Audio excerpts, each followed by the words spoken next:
This episode is brought to you by Imagine Strength, your go-to for safe, simple, and effective high-intensity training equipment.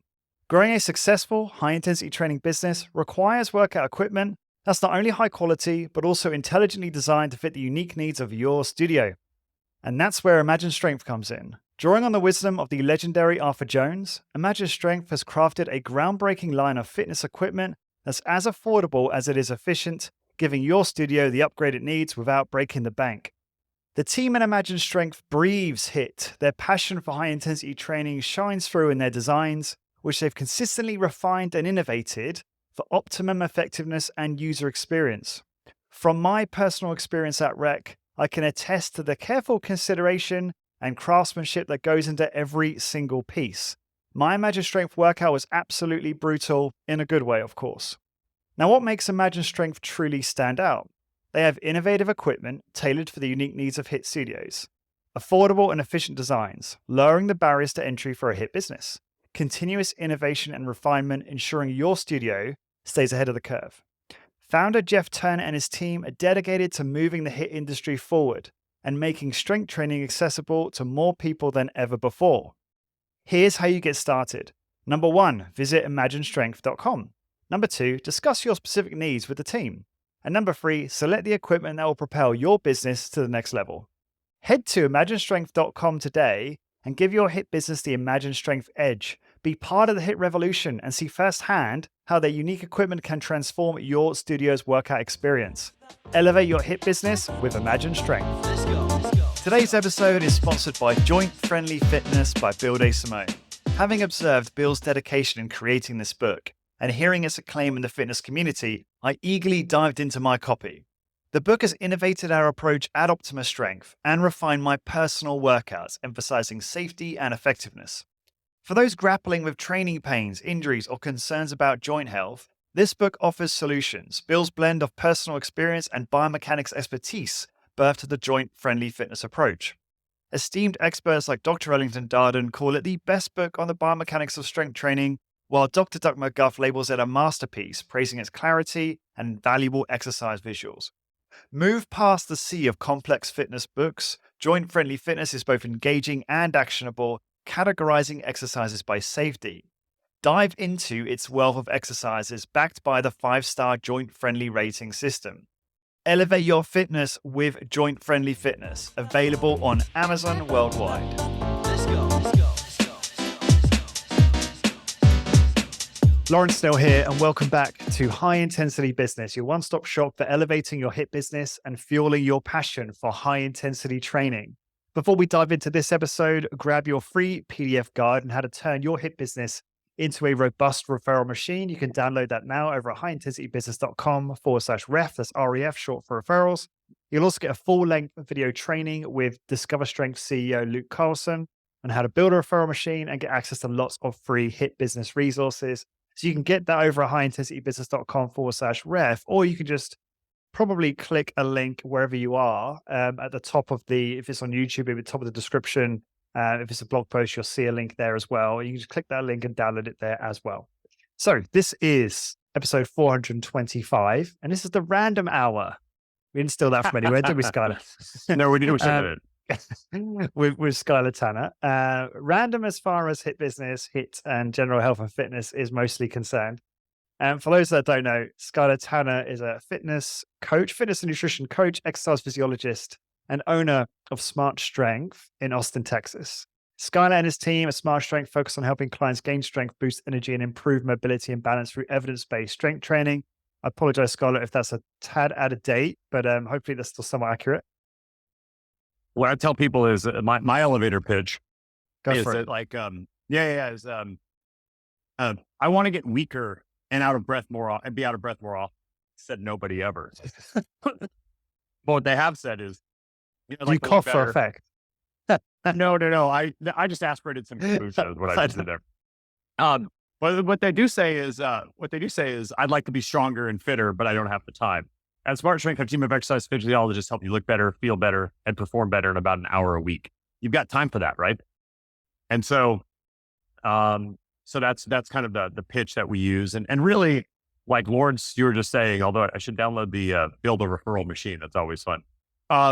what I do, what I do think about is, with the referral thing and kind of this random hour, it's a good kind of lead off is you published that episode recently with Luke about how if you're not getting referrals on a regular basis, compounded by the number of trainers you have, of course, then you are not, then you haven't got the workout down. And I think that that's spot on. I think that's one of the things that, especially if kind of coming from your background, let's say, I think we all kind of come to this through different avenues. If you've come from the business world, you're focusing on the business and marketing thing because that's, a larger corporation. That's a huge department. That's a huge piece of the puzzle. Just getting your product out there, getting eyes on it, with the internet, getting them in the funnel, clicking through or whatever. Whereas from my perspective, because I've always been in this, it was, and I've always worked in smaller facilities. I mean, Efficient Exercise at one point was regionally large, but it was always just like your product's value was self-evident when you could deliver an amazing workout. And then people were going to talk about it because people, for whatever reason, especially if there's something new or something interesting, they want to tell their friends. So the value of marketing, outward marketing versus just deliver a great product and let people evangelize for you, was never, it just didn't make as much sense to me because for most people, it felt like there were so many trainers doing such the same thing and doing it in really just a low touch, high energy way. They were just going to scream and yell. And as long as we were breaking stereotypes of professionalism and delivering an experience that they were not used to getting in 30 minutes, that they were going to talk about it and get referrals. But of course you need both. And just at different points in your business's life cycle, some become more important than others. Yeah, I completely agree, of course. Give me a quick update. What does the end-to-end workout look like? Client walks in the door. What happens? Client walks in the door at Smart Strength. So we do client walks in the door at Smart Strength. I say something and it's in our systems is, just the check-in. I normally say aches, pains, otherwise I should know about. How are the moving parts? These are things I sort of say. And I'm going to move my camera while I go and let the dog in here. The old blind 12-year-old dog out in 107 degree Fahrenheit heat. Save that dog. Barking. Rescue that sweet little dog. Well, she wants to go out after being inside all day. And so, we say that, we check in. And then typically at that point, what we're going to do is, whatever we've got on the docket, we tend to change or modify the workout about every 12 weeks or so. And I say modify, it's really just a check-in. We're going to do anywhere from 7 to 10, 11 exercises. Pause. When you say the aches and pains question, so similar to that is obviously how's the body feeling, is what some of our colleagues do. We do. What do you say? I'm just curious, because it can potentially trail off into a conversation which can be time consuming. For instance, I had someone today that said, I'm feeling very sore. And we had a little bit of back and forth. I said, when did you last have a workout?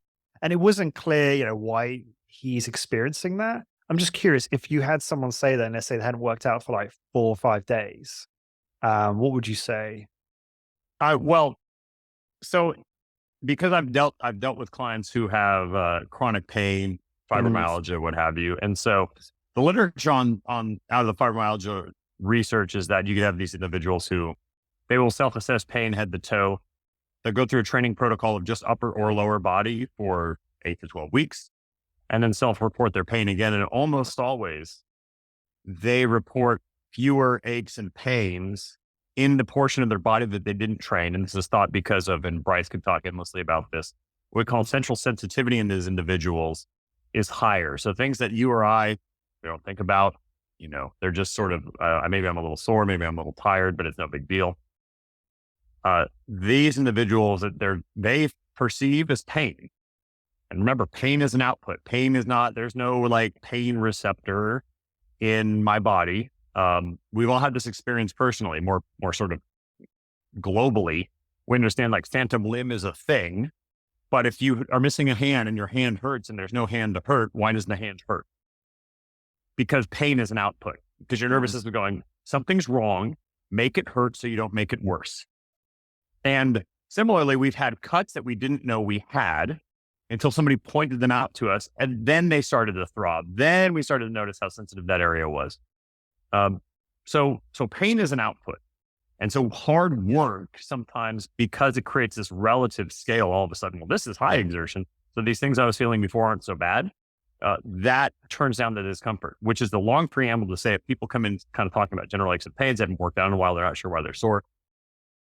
Because we are, even though I'm doing a super slow block right now, as we talked about in our WhatsApp chat, we typically don't count clients. We count clients with reps. Rarely do we use time unless we're doing isometrics or things of that nature, except for the pure super slow block in the beginning. So within that, we typically have a repetition range we expect clients to fatigue in. We've talked about this in previous podcasts. So what I'll typically tell these people is like, cool, we're just going to target the lower end of the rep range, and I won't raise your weights over last time, regardless of your performance. And often what happens is they get through their first couple exercises, they have some expectancy violation. They go, oh, well, I expected this to hurt worse, or I was worried about it hurting, and it feels the way it normally does. And you could see them start to trust themselves a little bit more and push a little harder on the later exercises. And then we'll lean into them on those exercises. If they're already going in that direction, if they're already getting low enough rep range, I'll say like, okay, the goal is not anymore. Let's say it's an 8 to 12 rep range, and they did 11 last time. I said, we're going to stop at 8 because you're not feeling good. And so here's 7, we're coming up on 8, keep it under control. And then they'll say, no, I got more. They'll start to talk themselves into a little bit more work.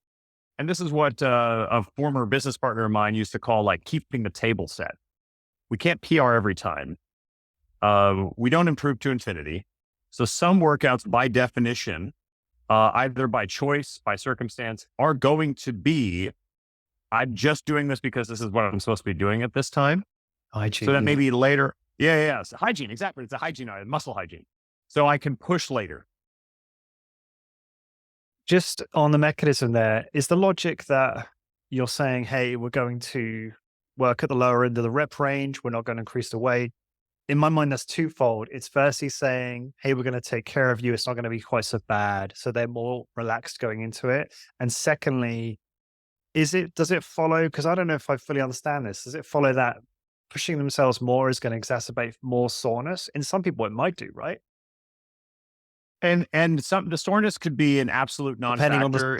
Depending on the type of soreness, isn't it? Yeah. Right. Exactly. DOMS or something else. Yeah. It could be absolutely meaningless. If you go way, way back, you have to go on, Doug McGuff's original Ultimate Exercise site on archive.org. And he had an article about what the bodybuilders would typically call feeder workouts. And he would always say, this was back in the old Supercell literature as well, where they'd say, hey, if a client is exceptionally sore, you can bring them in to do a workout like the next day or 2 days later, shorten the recovery interval. And for whatever reason, that would reduce their soreness. And oftentimes it did. And so then Doug, of course, carried out this experiment where he was doing like back-to-back full body workouts, right? And then eventually it snowed him, but for a short period of time, he's having these huge jumps in weight. It's almost sounded like a kind of a proto-blitz cycle if we're going to use IART vernacular, or old IART vernacular. I don't think Michael Lopowski uses that anymore. But the point being that sometimes soreness is idiopathic. It just doesn't have any meaning in that moment. And the sports science literature suggests that if you have to do anything, you don't reduce the load, you don't reduce the intensity of load, but just reduce the total volume of the training. Mm-hmm. And so having that, maintaining the weight and reducing the total amount of repetitions is supported by the literature. Just to, I guess, segue into something a little different. Something I've always really admired about you is your capacity to learn. And I'm guessing you used to do a ton more learning back in the day before you had a lot of kids. And now you're very time crunched. And I'm just really curious how you manage your learning now, like what your approach is, like where do you find time to synthesize and read? I also feel like you have really impressive recall, and that's like just genetic and just you're a smart guy. He's like, for those listening, Scott's like, yes, I am. No, I've just never trained recall. It's part of it. Actually, I think there was an enamored. So we can talk about this when we get to the designing for your lifestyle. I personally was always enamored by the idea of like the Renaissance man. like being good enough at like having range versus specialization, being able to play in multiple sandboxes at a relatively high level.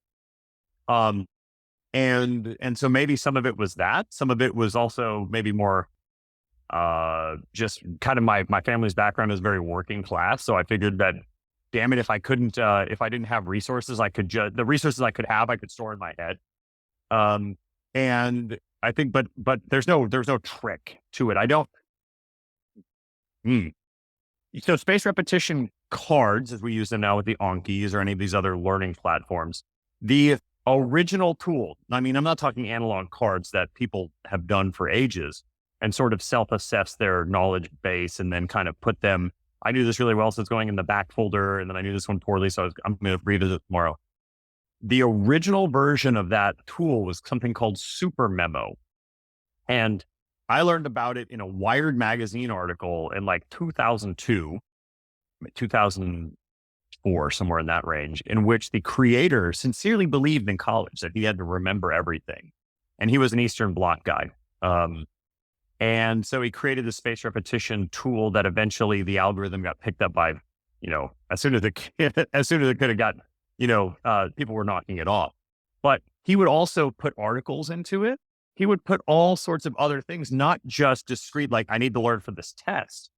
It would be, I want to read about this later, and I will copy and paste the article into this thing, read it, and then either edit it down and revisit it later and just trust the algorithm.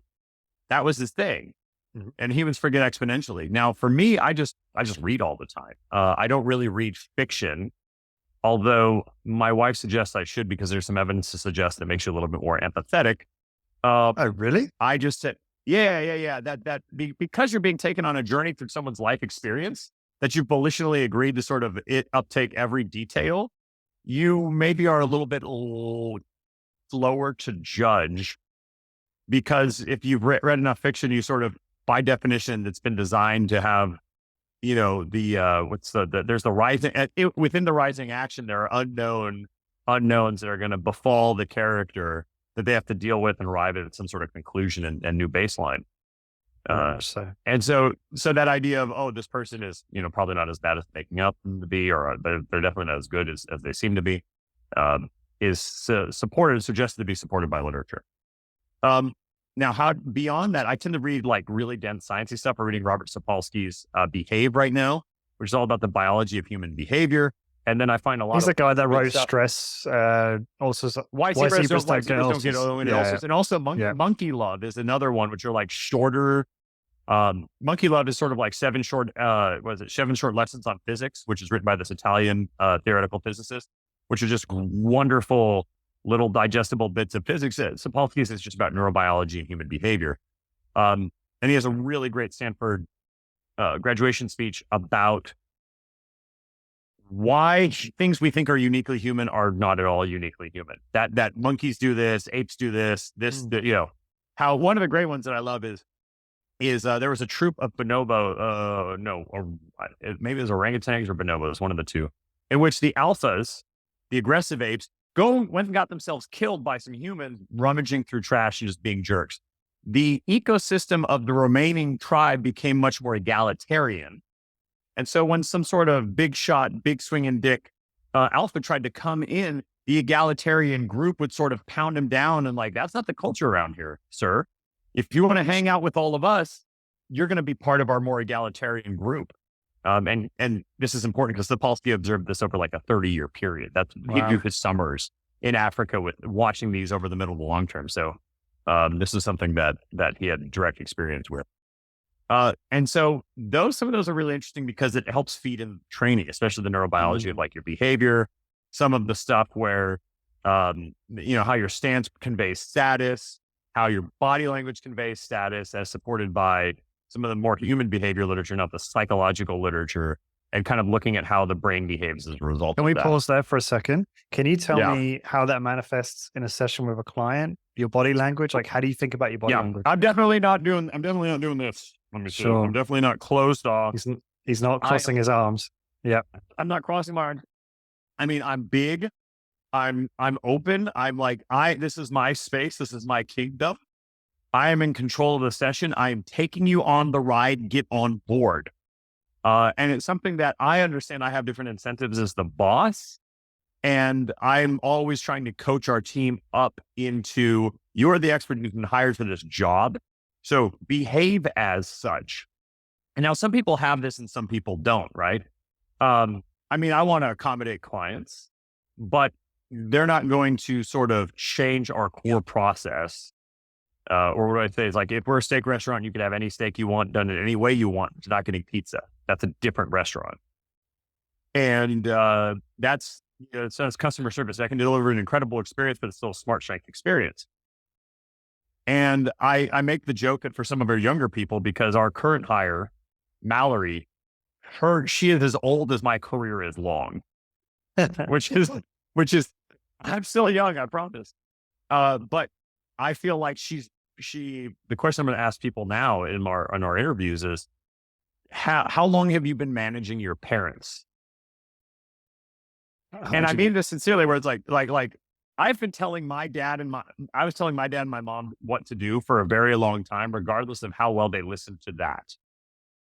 Because oftentimes younger individuals are intimidated by the fact that, never mind that they have the 4-year degree in this stuff, they may not have a lot of practical experience, but they have a lot of theoretical experience. And they will have confidence with me or with their peers. But the moment they're in a client relationship, they will behave as if there's an asymmetrical power because their time has been purchased. What is in fact been purchased is their expertise.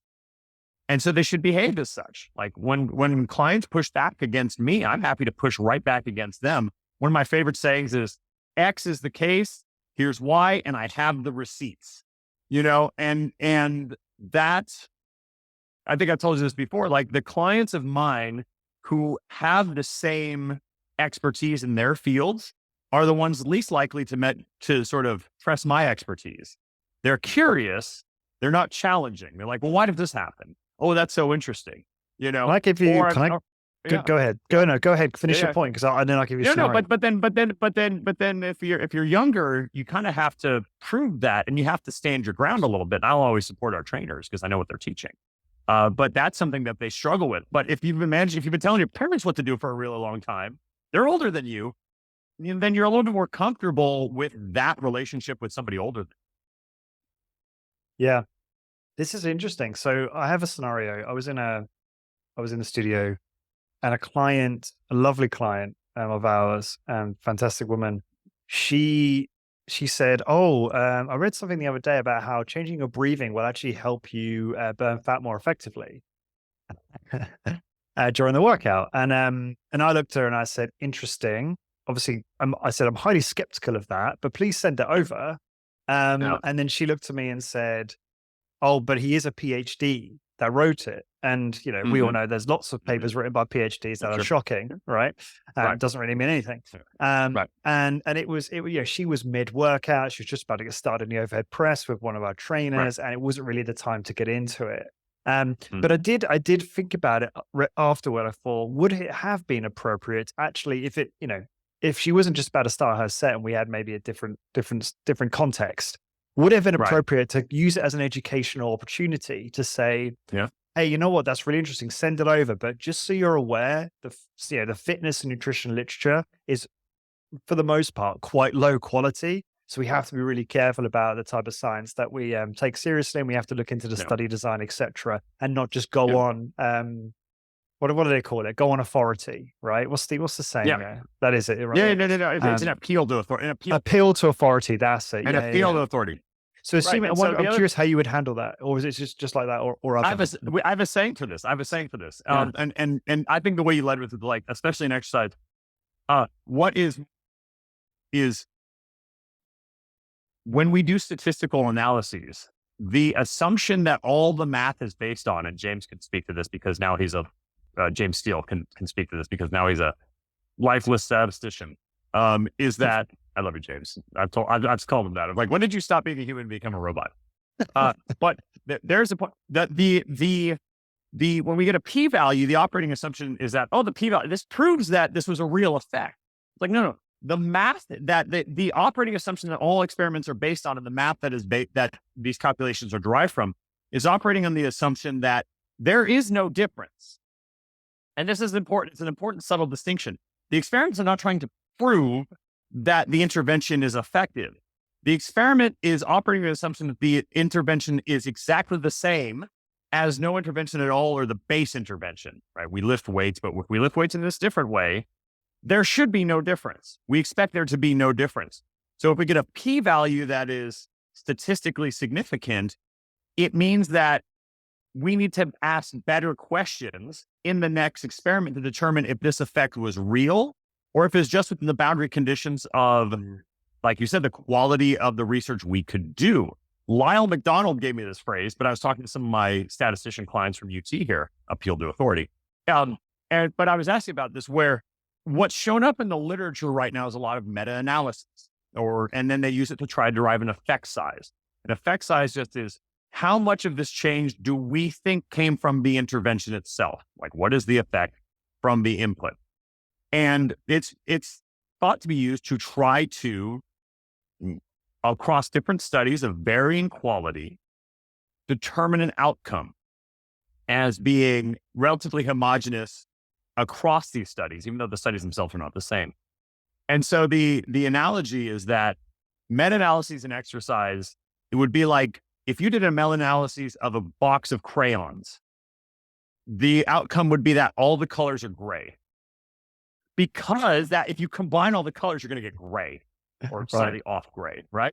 And they're not all gray. Similarly, the only way to be sure that the outcome is the same across all of these studies is to actually be able to determine that the hard endpoints you were seeking to see with regards to fatigue or load big or exercise performance is the same.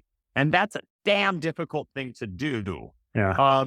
And so it's even within a lab, a lot of labs, James, they do a lot of studies on what actual fatigue is, perceptual fatigue, rating of perceived exertion, these sorts of things, because if we can't answer that question and then come to a consensus on what hard is or maximum is, Effort, then effort or muscular failure is, or task fatigue, then different labs are going to deter, and different researchers and different graduate assistants carrying out the research at different times of the day when they just want to get home to their families or go get a bite to eat, they're ready to be done with this.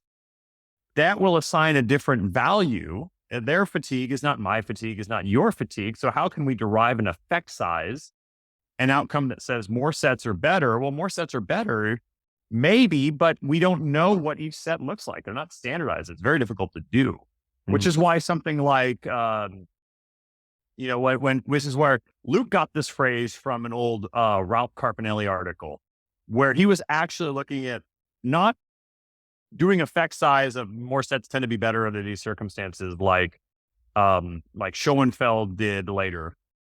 It was literally, there are a bunch of studies that compare 1 set to 3 sets, 1 set to 2 sets, 1 set to 5 sets, 1 set to 10 sets, 5 sets to 15 sets, these sorts of things.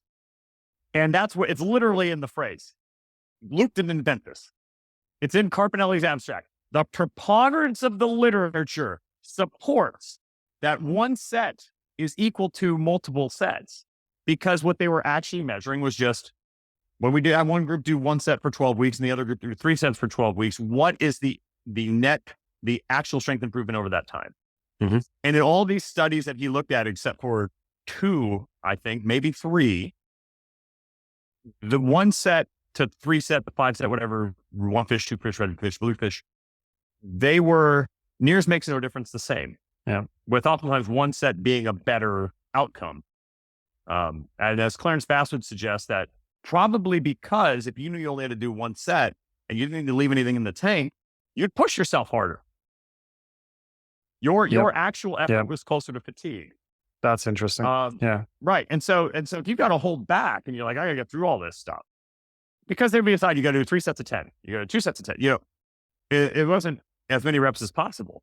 If it was a little bit more open-ended like that, you might see people pushing themselves a little harder, or you might see them begging off because they have no assigned floor. So that is the challenge with this literature, with a lot of the statistical stuff and the appeal to authority, because what might actually be coming full circle to her point, or to the PhD's point,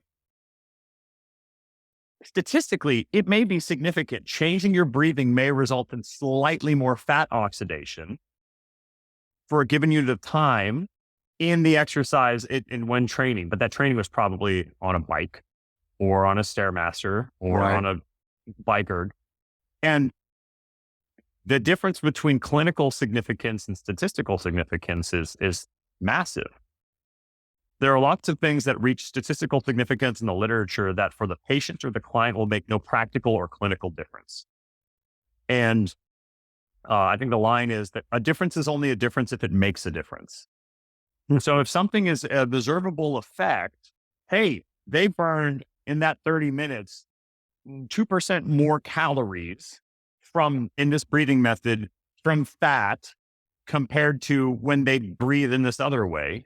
Cool. Yeah. But if they, over that same 30-minute window, they only burned, 55 calories, are you really excited about 1.5 more calories? Like it might be significant. Yeah. It's the same. Mathematically important, but it's not the same, real. It's the same with, I'm really reaching back into my memory now, and you'll probably be able to remember this. But Brad's study on volume, where all the kind of like higher volume advocates kind of like shouted from the rooftops about, it's a dose response relationship, like more sets equal more gains. Yep. But when you looked at the actual study details, it was like negligible. Like it wasn't, how is it? I spoke to both of the Jameses, Dr. James Steele and Dr. James Fisher, for those who aren't familiar. It was like, okay, it was statistically significant, but not, how does it, they put it? It wasn't meaningful. Like if you saw the individual, you wouldn't notice any difference in muscular size. And I don't understand why people don't see that. Maybe some people are just kind of blind to it. Dr. Pack, who was like, was, I must have him on the show at some point. Yeah. He's great. Terms and conditions apply, as he likes to say. When he was on Jeff Nippard's podcast talking about minimum effective dose for strength, what he and because James Steele was his graduate, was his like advisor, what they did with their study on minimum effective dose for powerlifting was it wasn't just did they make an improvement? It was they talked to other coaches, and high level coaches dealing with world-class athletes under the condition of, they weren't going to disclose who they talked to in the paper. But what they asked them was one of sort of clinical significance was, okay, how much of a gain would be necessary to move up like a ranking? And what you as a coach would consider significant? Because in the context of, their sport, there's some amount that they want to see an athlete go up over time, because it tends to correlate with an improvement in the rankings. So it could just be, they got better. That was their equivalent of clinical significance. In your sport, would this make a difference? Would we see you move up a ranking if you did this and you had this outcome?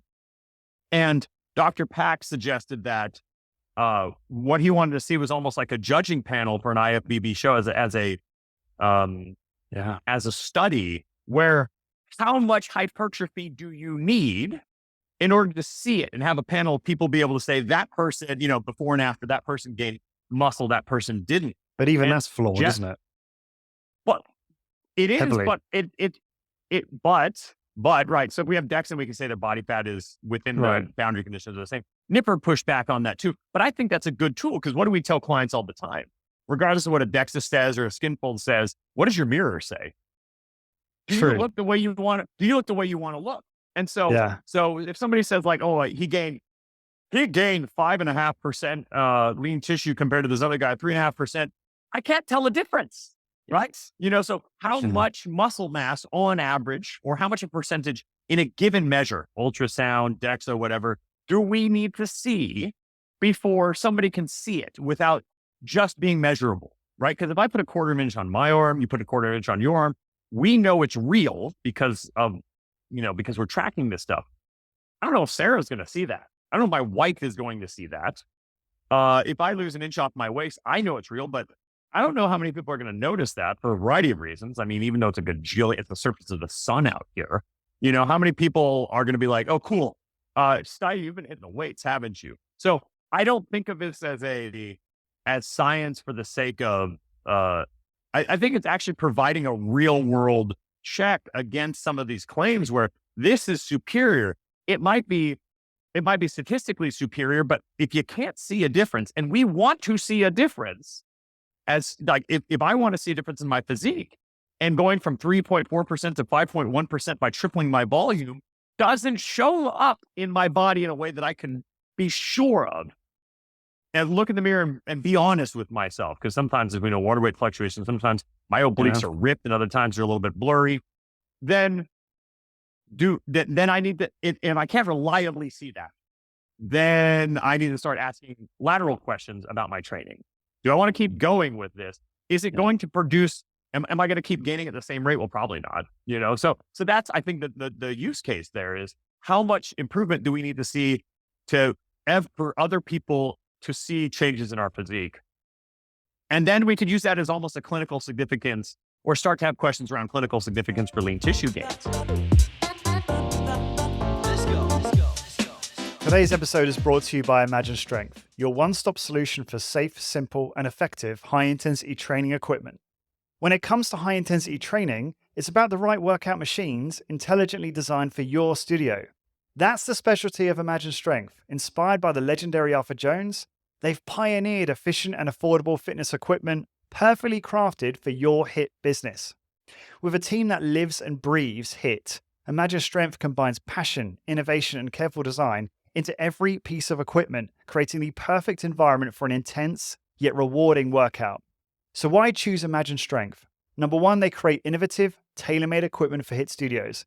Number two, they provide cost-efficient designs, making HIIT more accessible. And number three, they're committed to continuous innovation and refinement so your studio never falls behind.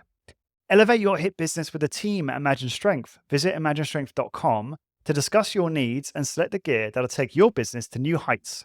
Be a part of the HIIT revolution with Imagine Strength and see how their equipment can transform your workout experience. I love that. Yeah. Can you see it? Yeah. No. Interesting perspective. I have to check out that episode with Pac on Jeff Nippert. Yeah. Joe, I'd love to just switch gears for a moment and get into the question that Blair had around the merits of concurrent training and the benefits outside of muscle strength and size. Do you want to? I'd love to just get into this, and maybe I imagine we could spend a lot of time here because I'm fascinated by this topic. But do you want to start by just defining what we're talking about, what he's saying there? Okay, and then we'll get into it. Strength and conditioning. But which I mean is now I run a primarily strength business, but I use the Carol bike as a little icing on the cake for clients. And if we think about the larger picture, when we look at these sort of markers of longevity, measures of longevity, strength and cardiorespiratory capacity as measured by VO2 max, there's a clear relationship between having higher strength, typically measured by hand grip, for the studies that do have a lean mass index, those with a little bit more lean tissue, and also as higher VO2 max, higher measurement of one's ability to consume oxygen to support muscular work. And this is, I mean, you can have a lot of problems with a measure of VO2, not problems vis-a-vis the actual processes, but just, is that measure, like a lot of people, like endurance coaches will use VO2, like Lance's VO2 was 85, this, that. And the high, and it's not as predictive of performance as we used to think it was. There's aspects of it that are much more predictive of steady state endurance work. And it definitely tends to run in families. Going back to the sports gene, there was a study of 19,000 Toronto firefighters that was referenced. And within that cohort, there were 6 individuals who, they were firefighters, but they were not exercisers with like steady state, this type of stuff that would drive up a VO2. Yet these individuals had these 6 individuals, called the Naturally Fit 6 in the study, had VO2 maxes similar to collegiate cross-country runners, just very high. It's by doing no work that would support such a measure. And I'll come back to this in a Sorry, second. what was their work? What they do for a living? Sorry. They were firefighters. Oh, firefighters. Okay. Yeah. Firefighters. And so, so you'll have a lot of people who they will argue VO2 max as a measure is worthless because of a lot of some of the flaws in methodology. For example, Tim Noakes, who's written The Lore of Running, he sort of fell in with the low carb camp, and he's sort of a persona non grata in some circles. But his exercise physiology research early in his career is well documented and respected. And he demonstrated a way to artificially increase VO2 by reversing the order of the test. Normally it's an ascension test. You are adding work or speed over time until you can no longer keep up. And he showed that if you reverse it and you start off high and you come down low, the oxygen, the volume of oxygen consumed at max is higher.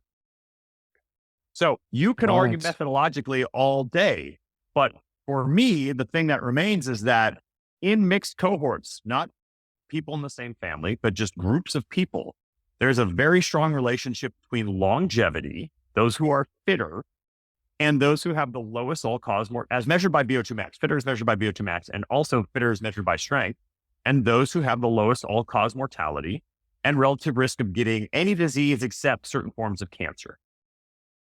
That is strong. Like, that is a strong relationship. Now, the question I have, and nobody's asked this, and I asked David Epstein the other day on Twitter about this, and because I can't find it. It seems like this naturally fit 6 would be a fantastic follow-up to the question of, does the measure matter, or does the work it takes to increase the measure, is that more valuable? Put another way, if you naturally have a VO2 max that is higher because of your genes, are you gifted the benefits of all-cause mortality and longevity? Or even if your number is relatively low compared to that, let's say you're not a 67, which these people were like 65 to 67, and it was like 50. And now for context, your average untrained adult male in their mid-20s is about a 45. Female, it's about 10 milliliters per kg per minute less, so 35, 37, sometimes 38, depending on the textbook. Those numbers are not important. It's just to give you a relationship. It's also thought that VO2 max in most individuals is not nearly as plastic. It can go up by 10 to 25%. Given a long enough time frame, it might inch up a little bit more. So if you were a 50, coming from 45, you're up a little bit more than 10%, right? So that's within the boundaries of you've substantially improved your fitness. My point, though, is that if your absolute measure is lower, the number, but because you're doing the exercise to have pushed up that measure, is the doing of the exercise the more important variable, regardless of the VO2, right? So do the individuals who have the high VO2 but don't exercise, do they get the same longevity benefits as people who have a relatively lower VO2, not a low VO2, but just a lower VO2, but have worked to raise it to where it's at? Do they have a better outcome? Right. So it's like knowing if VO2 max is truly the key variable here that's causing this improvement in health spec. Right, exactly. Right. Or is it just the thing that we can measure? And in most individuals, the way in which it has gone up is by being more active and exercising. Right. And this is actually a little bit like what's happening with alcohol right now. And because the problem was just the healthy user bias. For so long, those who didn't drink a lot tended to have better health outcomes. They also smoked less. They exercised more. They slept better. But more recently, because of something called Mendelian randomization, due to something called Asian flush, as it's colloquially known, because in Asia, it tends to happen genetically at a higher rate. Individuals who drink alcohol, they have like the equivalent of a niacin flush. It burns their face. It's physically uncomfortable, even at low doses. So then you can stratify your control groups to be people who have this genetic problem and therefore aren't drinking, and people who don't have the genetic problem and are drinking, but otherwise have the same lifestyle factors. We can remove the healthy bias. They have the same socioeconomic status. They're in the same neighborhoods. They're about the same age. And we can say unequivocally that there's no health benefit to adding alcohol. Whether or not it's fun, right? Then you can ask the lateral question, okay, well, if it's not beneficial from a health perspective, do you like it? And what is the dose that becomes harmful? And that's where you've seen the number come down, because it's like, okay, there's no health benefits from a cancer or heart disease perspective or anything in this cohort. And we know it's not because of a healthy user bias. They're doing it because it hurts them. Like it actually hurts their face. So they don't drink. We don't have that for VO2 max. We don't have some sort of Mendelian randomization, except where we just find a bunch of people who are naturally fit and say, okay, don't work out the rest of your life. Yes. Or we got you in midlife. Don't exercise at all for the next 12 years and we'll see what's befallen you.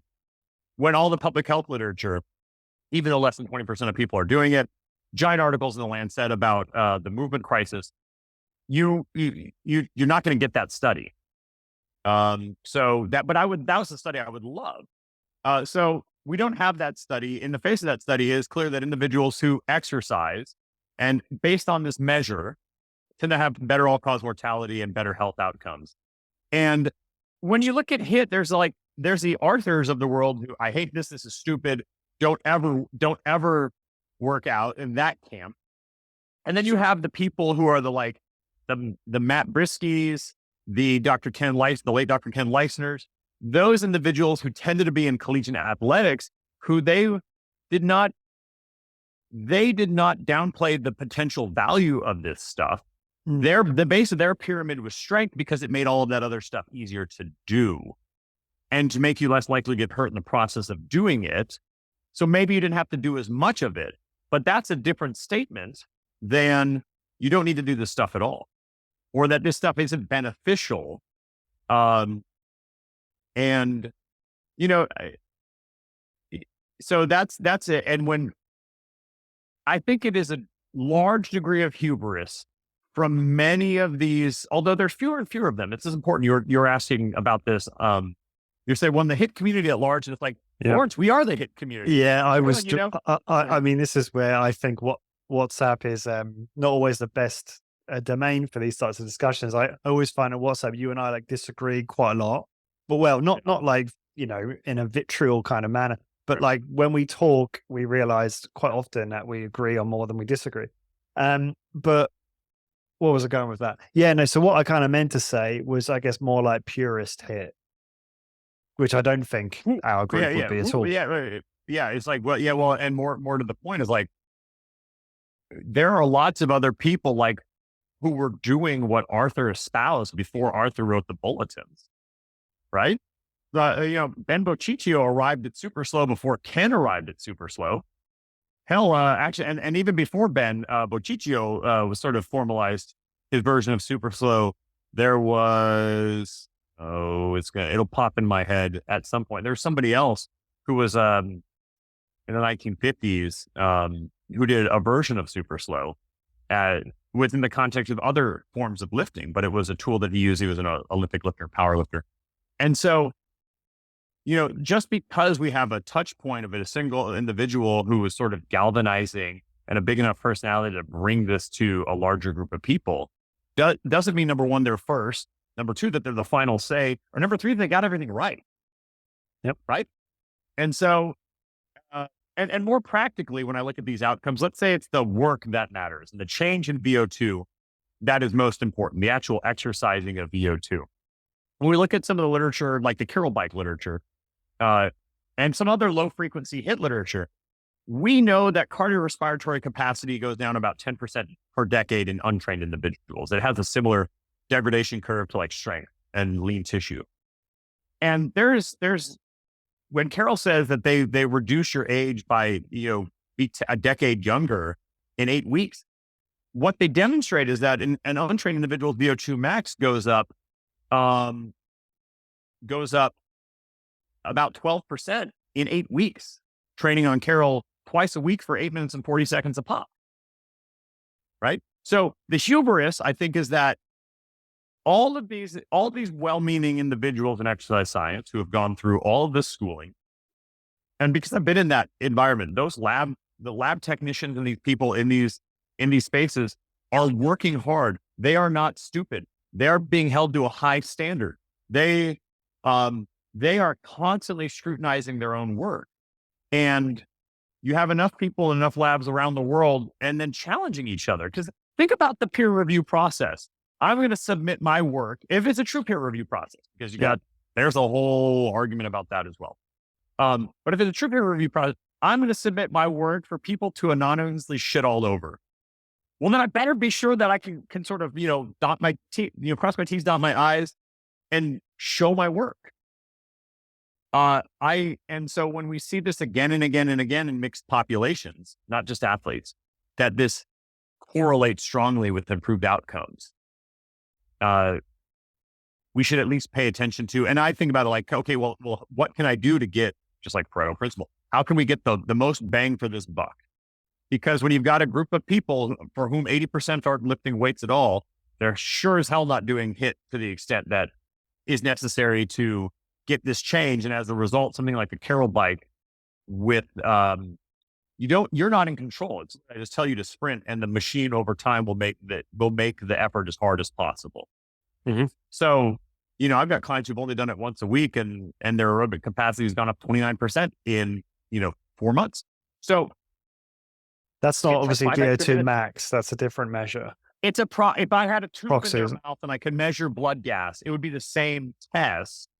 It would be the same test without the VO2 measure. So we don't know the absolute value, but we know that if we had a VO2 before and after, that there would be a positive change. It may not be to the same degree. Sure. Because there's a specificity to efficiency in the cycle. This is the issue I have, is the task specificity side of it. Sure. Right. Because it's right. like, are you just getting better at the test?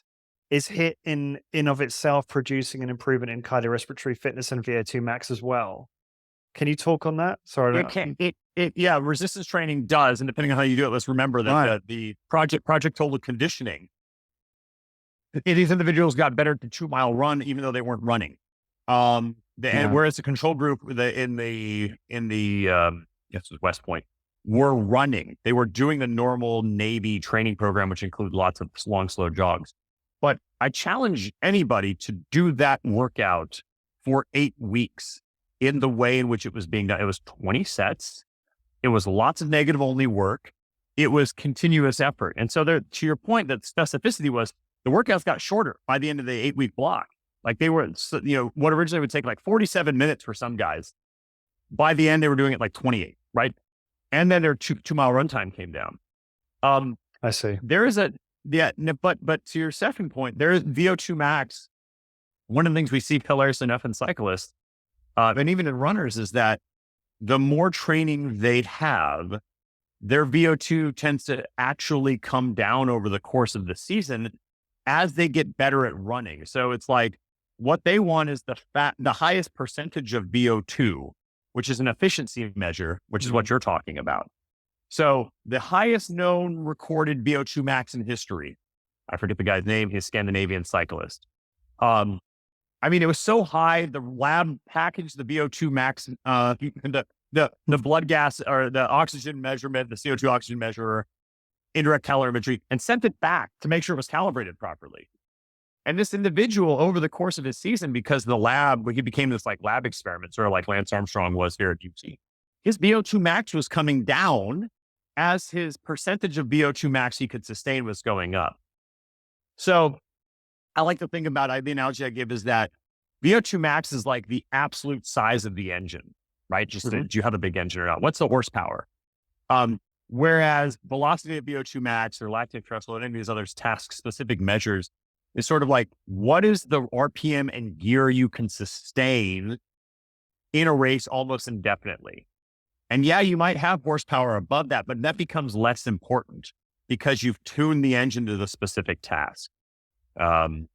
Most race car engines can put out much more horsepower, but they've tuned the air gas mixture and the spark timing and all these other variables with the computer to give them the biggest area under the curve at the expense of horsepower. And I think to some degree that specificity argument is with VO2 max is, to your point, a valid one. And also why, coming full circle to the original question, why we need that. I would love an absolutely fit 6 and a trained group. Better way of asking this question, I think, and I'm just curious how you'd answer this. Maybe you've already said it in a longer way, is when what I would argue, a purist HIIT proponent would say, you don't need to do hit high intensity interval training. You don't need to do sprints because you're going to get everything you need from a workout from a high intensity strength training workout. What would you say to that? I would say that in theory you can, and often in practice you can. I also would suggest that for many of our clients, the workout that is necessary to do that, only a small number of these individuals, for whatever reason, can reach that level of intensity, that level of rush factor. Yeah. Let's make it really simple, right? So let's just talk about people like us who are like, no issue with compliance. So yeah. Resume. So when I was in so when I was in graduate school, I had my VO2, and I wasn't doing any sort of like sprint interval training or sort of like trail running supportive workouts. Yeah. Or Carol or whatever. My VO2 max was measured at 50. It's like 49.9, so I'm rounding up, but let's say 50 for round numbers. Years later, I had it measured over here at UT, and I was doing a lot of sprint interval training and other stuff. In that first measure, I was only doing HIIT. And then at UT, it was measured, and same thing, go through the whole exchange, and it was exactly the same. In spite of what would be task-specific work, much more running, much more high-intensity intervals. Now, the only way to know for sure is, were they different protocols? Because different protocols, as I talked about earlier, will produce different results. And the equipment might be different. This is why, as a measure, repeatability is important, which is with everything, by the way, whether like strength testing as well, coming back to the original problem with a lot of these training studies where one group's failure, one lab's failure is not another lab's failure. But they're both counting it as failure. So the fact of the matter is that when we do these retrospective studies and individuals report more physical activity, they tend to have better health outcomes. So while you may not need the HIIT, the sprint intervals, those sorts of things, I think on a sort of sniff test, on a believability test too, there is a sense of a lot of clients, you're going to have to do a lot of educating in order to drag them to the point in which, for whatever reason, these people don't train, but they have a hard time believing that they can get more cardiovascular fitness by doing resistance training. And so some people are just like, cool, take the wheel. I'm all yours. And they never ask again. A relatively small percentage of my clients do the Carol. And so the ones who do are the ones who are always like, well, what about cardio? What about cardio? I'm like, sure. You can do some cardio, but you're going to do it my way, And then I at least know that what they've done is a sufficiently high quality and a relatively small time commitment because they just tag it on the end of their workout. And then I can just reference the Carroll study and say, look, this is going to produce this outcome. And this is what we see in the literature tends to be the result. So I mean, hopefully this doesn't seem like an unusual question, but why do you do it? Because you do Carroll. Yeah. Is it more of a fun? Is it more of a like a? It's not fun. I don't mean fun. I don't mean fun. I mean because I know you like to experiment with different things. And you're constantly talking about it. Is it partly related to that? Is it also this idea that, hey, you know what? I've got nothing to lose, and I'm kind of hedging here. I think it'd probably be all of the above. It gives me something to improve in because I've been lifting since I was 15 years old.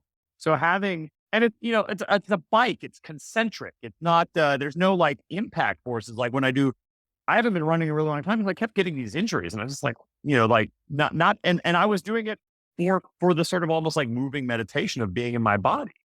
But the bigger you are, not that I'm big, but the bigger you are, the bigger you are, the more impact forces you're going to have. But there's just no way around it. And so the opportunity to have something in which I get to ask myself, because if you actually have a sufficient load on the bar or on the machine, on your MedX, fatigue, there's much less wiggle room with fatigue. With intervals or, sort of some of the steadier state stuff, you get to have longer form discussions with your brain about, can I continue? Can I continue to push? How comfortable can I be with this level of discomfort? Can I get to the next minute? Can I get to the next 30 seconds? And not everybody likes that. But I enjoy that. And then more pragmatically, I am Laird Hamilton of Laird Superfoods, big wave surfer, once said that he doesn't compete in surfing competitions because he's too competitive. I think that, when you and I being basketball players, I loved playing basketball because the expectation was that we were going to talk massive shit and try to beat each other on the court.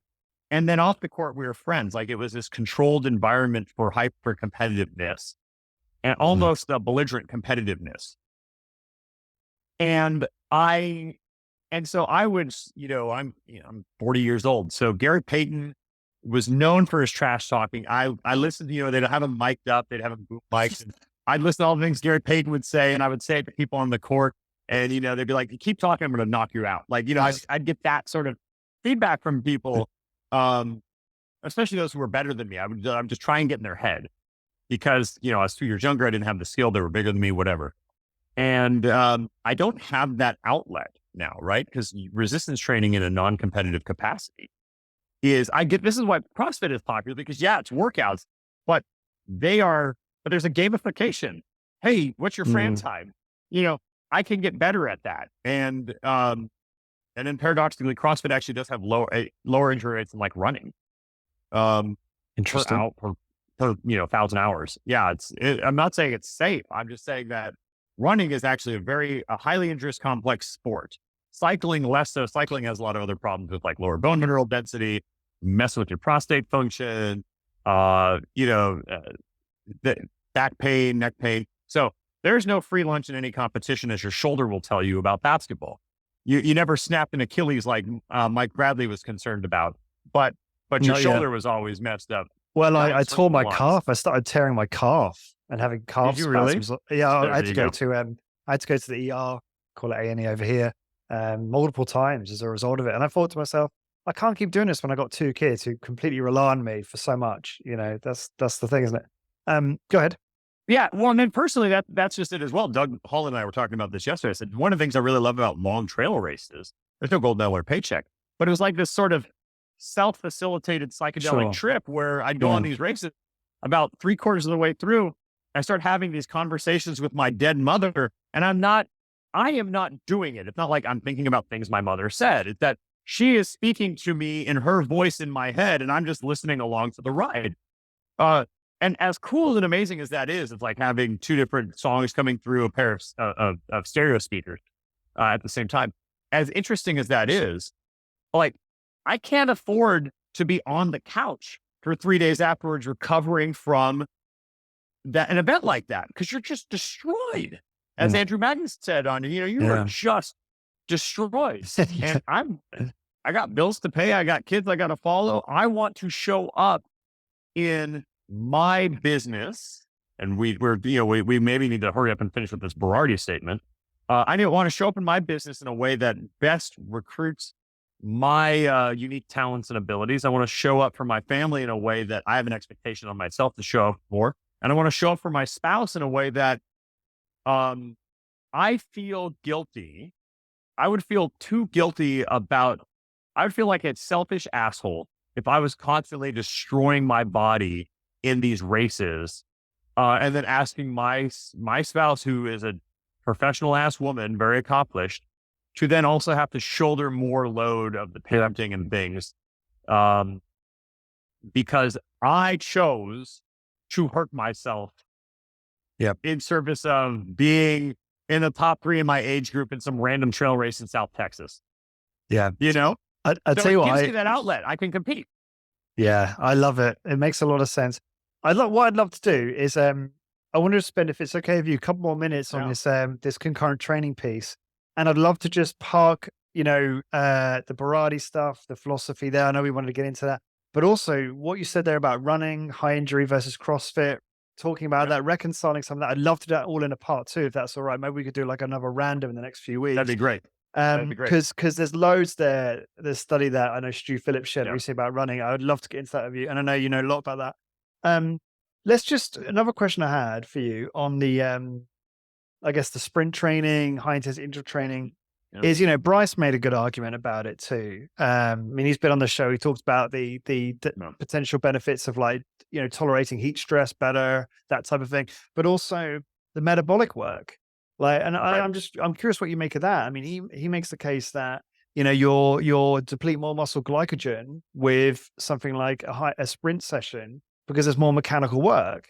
And that means there's a greater metabolic benefit. So there does seem to be lots of, I mean, is there other benefits outside of that as well when you're doing concurrent stuff? I think there is a good case for it. So there's a great, as well as the VO2 max stuff, right? Right. Yeah. There's a case to be made for it for individuals who would otherwise not be doing any of this stuff. Because oftentimes I make the joke that flexible people go to yoga because they're already flexible. Strong men, strong overfat guys end up at powerlifting gym because they're already strong. Like we gravitate towards the thing we're good. Yeah, we select for it. We go to the thing we're good at. And so the fact that this stuff sort of is going to be the biggest, it's going to move the needle the most given the time invested that they're going to invest. That's one use case. The second is with muscle glycogen. I shared some studies to piggyback on what Bryce was saying, because there are a lot of studies on resistance training and other forms that just look at depletion rates of glycogen with escalating work. You might deplete. It's not as much as we think, is it? Yeah. It's not as much, not in resistance training. No. Yeah. There's a time point. It's like 5 and they're doing needle biopsies. So we know that it's a direct measure. Carroll's measure was often done using ultrasound. And so I'm sure they exist. I haven't gone and looked to it. Maybe I can add that to my learning. Comparing glycogen content is measured by direct ultrasound, local ultrasound, and measured by needle biopsy. Are they close enough? But yeah, something like a Carroll's going to deplete way more glycogen just because of the number of contractions. And as it turns out, energetically, concentric contractions are more expensive than isometric or eccentric contractions, which is part of the reason why we can do more weight with eccentrics. There's already a lower energetic cost to an eccentric at a given load, and we can equalize the cost to a concentric by adding load. And so I've long done with diabetic clients, like higher repetition, concentric only ARX. Push as hard as you can, as fast as you can, relax on the way in. Push as hard as you can, as fast as you can, relax on the way in. And we would see the needle moved on a client who was a type 1 diabetic, juvenile type 1 diabetic, all his life, had an insulin pump on his hip. Compared to just adding a second set of compound leg work, doing ARX leg press concentric only in addition to his nitro work, or his, at the time, I think it was a Rogers hip press, he would have a longer duration between the end of the workout and when the insulin pump would start pumping, implying that the glycogen that was depleted out of muscle tissue was so much more that there was room to store more of that glycogen that was in his bloodstream anyway. Because when you train muscles, these receptors, we talk about non-insulin mediated glucose transport, and $5 and a PhD later, $50,000 a PhD later. What happens is receptors translocate to the surface of the cell and just grab glucose out of the blood, grab circulating blood sugar out and drag it into the cell without the need for insulin. So for an individual like this who has to have insulin artificially pumped into his body because he doesn't make it, the fact that it took longer after workout before that was a necessity suggested that his muscles were gobbling up more of the blood sugar for a longer period of time as a function of the high effort concentric only work. Fascinating. And a Carroll is lots and lots of concentric only repetitions, depleting a lot of muscle glycogen. And that creates a bigger glucose sink. We think about the muscle as the bigger it is, the more glycogen it holds. Yes. And the more regularly you deplete that glycogen, the more it's like a sponge that gets bigger with use. The more glycogen it can hold because you're constantly cycling in and out, the body becomes more efficient at storing glycogen in muscle tissues that are regularly draining their glycogen. So that is a use case for a tool like this. And then just if you're selling time efficiency, I throw this on the end of a client's workout. They're just in our waiting area, and it's just like, hey, I'll see you next week. Sprint up, start your sprint at this time. And then when you're done with that second sprint, you feel like you're not going to fall off the bike, go ahead and walk out the front door. And oftentimes they've got a friend who's come in and they're talking to each other anyway. before the start of the workout. So it's this weird, the sprints are going to be, they're not going to be able to back off the resistance. You can't do that. The resistance is set based on your previous performances. So I know it's what they need, but they can't beg it off even if they're talking to a client before or a friend before their sprints. So here's the kind of like follow-up question to all this is doing the bike or doing a sprint type of modality and the additional glycogen depletion outcome from that, does that make it like, what am I trying to say here? See, this is where, it's 9:30 p.m. in Ireland. For those wondering, you've been up early, so I think I've been up since 3 a.m. Last question. Yeah, I think it's the last question. No, I'm trying to understand if is the juice worth the squeeze? Yes, that's exactly what I'm trying to ask, Scarlett. Yeah, because on the surface of it, it's like, oh, yeah, we can deplete so much more glycogen in these studies through sprinting, but do we need to? Exactly, that's it. Do we need to? Remember, all right, it's a fact, but is it a reason? Yeah, it's another great thing. Just as it's a fact, well doesn't mean it's a reason. Yeah, love this. And I think if you think about, I think it is an informed hedge based on the clients we tend to have, that these individuals probably could stand to have a little bit more metabolic flexibility. And one way they could get that would be to improve their diet, to improve their fat burning by lowering their total carbohydrate content. But, I've been doing this for 25 years. A number of people who actually volitionally, with the information we have, do that in a timely manner. How many times we got to sort of communicate this to people before they start to move in the right direction? Yeah. So if within the four walls of my room, I am in control, I am the expert, they have hired me to be the expert, I can get that outcome and move the needle. Yeah, but what about if we're just talking about us, Skylar, like our group, us masochists? Like, what are we, like, I don't do any stuff like that right now, and I'm considering it. I'm considering it. Bryce did a cheeky little program for me over WhatsApp. But did he really? Was this before I got here? Or did he just No, I asked him ages ago. I said, I messaged him. I was like, hey, Bryce, I'm thinking about working out like every day. What do you think about that? What would you, I said, what would you do? What would you do? Yeah. And it was like, from memory without looking at my phone, it was obviously strength training, but then it was, in the other days, it was like, hanging and a bit of like hill sprints and all that kind of thing. Oh yeah. Yeah. Sorry, I'll let you go soon. I got my 4-year-old here. Hello, Henry. Can you say hello? Hi, Henry. That's Lawrence. He's in Ireland. You know where Ireland is? It's in the North Atlantic. You know where the North Atlantic is? No. You know where the Titanic sunk? I bet he does. I bet as soon as we shut off the podcast, he'll know. He's going to be like, I want it, and he knows where how fast Mario goes. What you notice behind me is not an empty condo in the dark with no people or life. I have a full life that means that all of these efficiency things that ask them the question of, is it worth it?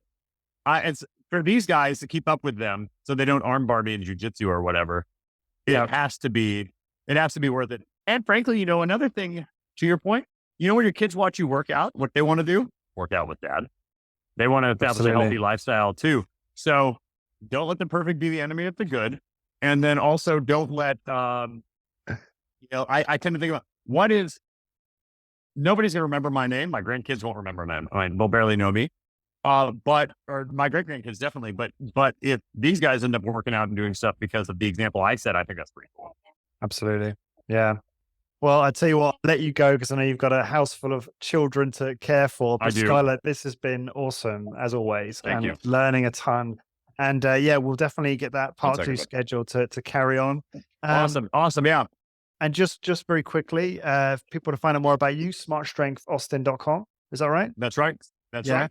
And skylartanner.com for your latest blog post, which I thoroughly enjoyed. Called once every 3 years. They're once every 3 years. It's worth the read. And the best part is what I've said in there is not what it's already changed.